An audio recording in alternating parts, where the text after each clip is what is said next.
growth doesn't come from hoping things change. It comes from behaving as if they must change. Welcome to the Growth Ready Coaching Corner, an opportunity to slow down for you to intentionally listen in and reflect on either an individual or a collective level of how you can make this particular insight part of your growth journey. Let's jump right into it. When you think of some of the most recognizable figures in U.S. history, Abraham Lincoln tends to be near the top of that list.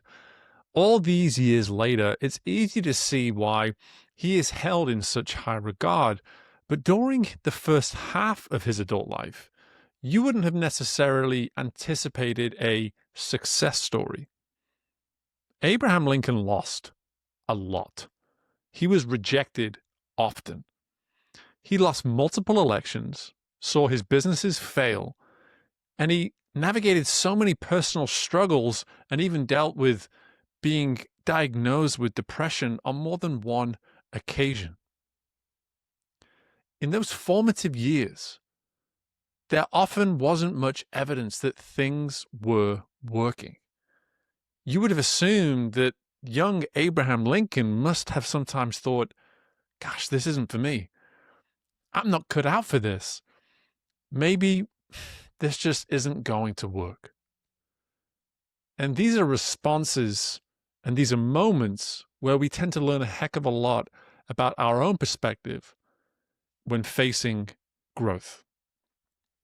By now, you likely have at least decades of behavioral tendencies to look back on when it comes to the challenges and obstacles, specifically in how you respond to them. Do you hesitate? Do you overthink? Are you one of those that need total clarity or total reassurance that you should in fact keep going? I know I have over the years. Even when I'm motivated by the idea of what is possible, setbacks and hardships are enough to make me question myself or to look back for proof that it will all work out. But sometimes there is no proof. Sometimes all we have is our commitment to the cause. And in the case of one of the fiercest leaders in American history, it's hard to imagine that Honest Abe didn't look at the evidence and honestly assess the situation with a bleak perspective. Even when he felt like he made progress and got one in the win column, it seems that he had the very next disappointment just waiting for him around the corner. Because that is what makes this work truly challenging. How at every stage of growth and from one step of success to the next, we face trials that come with ever so slightly higher stakes each time. In other words, your response to adversity is being tested at a higher level each time. It's a new experience, so your response system hasn't been tested at that level before. I watch this in high performers and leaders on a weekly basis. Highly capable individuals and teams who have leveled up in some way only to be met by yet another dose of reality at the very next juncture on their growth journey. So, each time we assess their response system, the behavioral tendencies that arise when they are met with force. Because most of us wish and hope for a different outcome. In fact, it's in our human nature to immediately wish that upon ourselves. But how can we shift from this hopeful mindset, this hope in a different reality, to one that is productive and to one that solicits action? The reason I chose Lincoln as our example for this episode, because if you look at how his life actually unfolded, it suggests that his response system is one that we can learn from. Whether Abe was stuck, doubtful, or avoiding an issue altogether, his actions prove he eventually reached a point of insistence. No longer hoping for an outcome, but insisting upon the outcome instead. Hope often sounds like, I hope this works out. I hope things change. I hope I'm on the right path. Insistence, however, sounds more like, this matters. I'm not done. I will keep going, whether it's working yet or whether it will work eventually.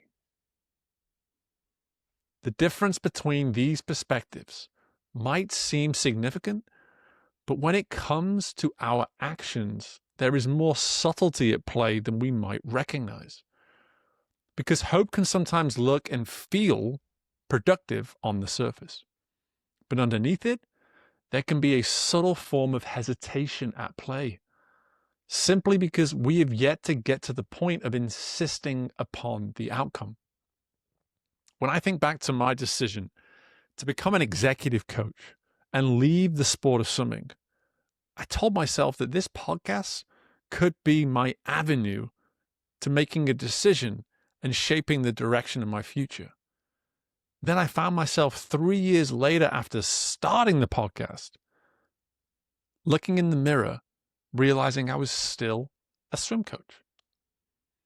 I knew I wanted something else, and I even told those closest to me, but I had not yet arrived at the point of insisting upon the necessary behaviors to make it a reality.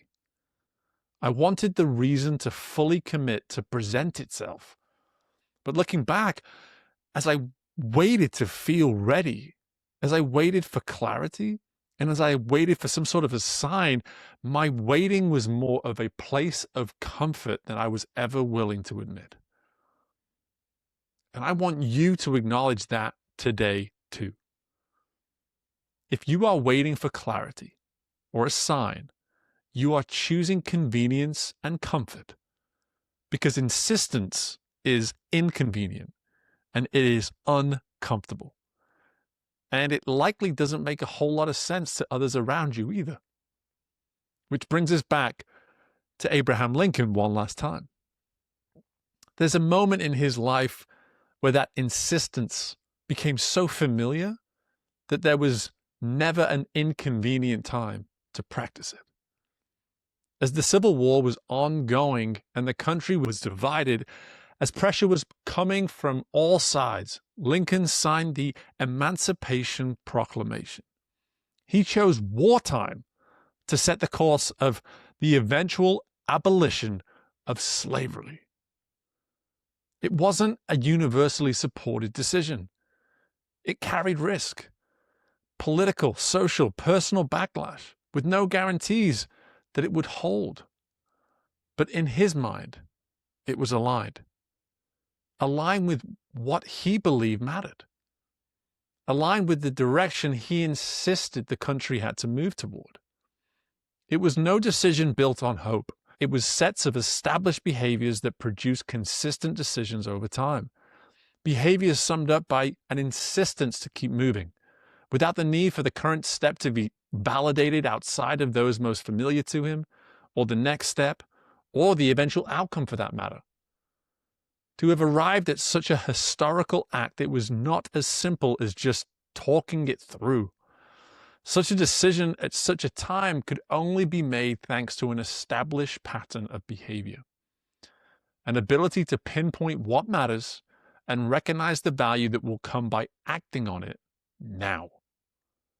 And to do this time and time again, no matter the rejections or resistance that might have come before. To not wait until later.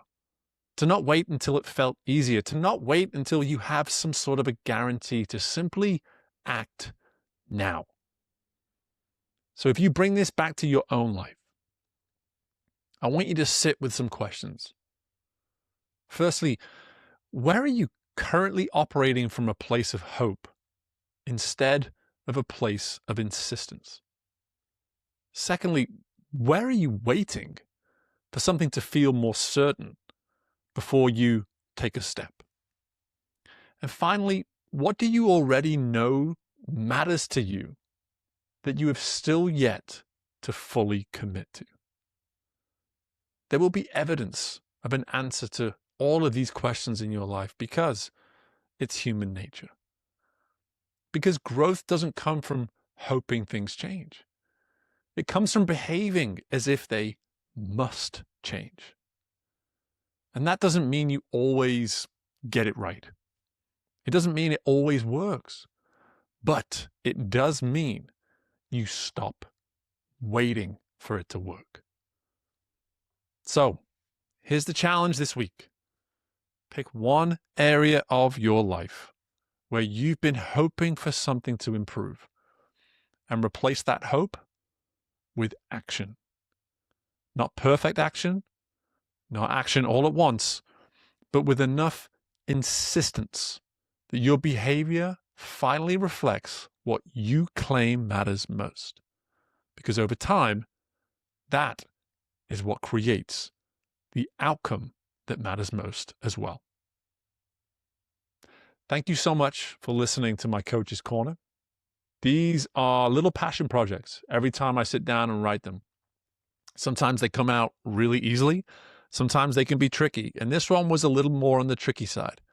But I hope you were able to stay with me. And I hope you took from this what I feel is an important message on the growth journey to keep going despite any resistance, despite any adversity, to simply understand that it's in the hesitation where we potentially hurt our ability to growth and where insistence can be the very ingredient required to make those steps and to see that progress that otherwise we wouldn't see.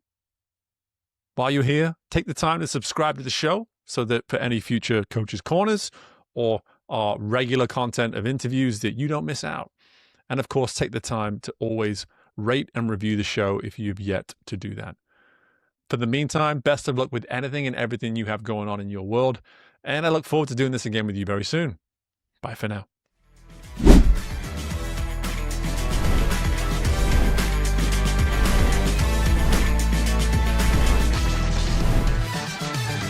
Thank you for tuning in to Growth Ready. If you liked what you heard and are feeling ready to grow, be sure to leave a 5-star rating, subscribe to the show, and share the episode with someone you know is ready to fuel their growth journey today. We love our community, so don't hesitate to reach out to us at podcast@growthready.com. And until next time, we are Growth Ready, and you will be too.